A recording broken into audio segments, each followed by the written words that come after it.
Goan style solkadhi बनवायची आहे. तर इथे मी 2 वाट्या पाणी घेतलेलं आहे. ते एका बाउलमध्ये घालायचं आहे, 2 वाट्या पाणी. त्यानंतर चिमूटभर साखर, पाव चमचा किसलेलं आलं, पावपेक्षाही कमी किसलेलं लसूण, 2 ते 3 हिरव्या मिरच्या बारीक कापून घ्यायच्या आहेत. इथे मी 5 चमचे आगळ घेतलेलं आहे. दुकानातलं आगळ आहे. जर गावचं आगळ असेल तर फक्त 3 चमचे तुम्हाला भरपूर होईल. मिरच्या तिखट लागत असतील तर ते काढता येतील, यासाठी मी इथे मोठ्या कापलेल्या आहेत. चवीप्रमाणे मीठ टाकायचं आहे.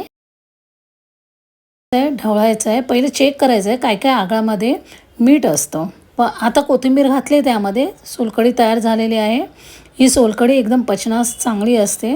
या प्रमाणे जर तुम्ही सोलकढी केली तर एकदम परफेक्ट होते. प्रमाण एकदम बरोबर आहे. एकदा तरी ट्राय करा. सोलकढी जर आवडली, सोलकढीची रेसिपी जर आवडली तर रेसिपीला लाईक करा आणि चॅनलला सबस्क्राईब करा.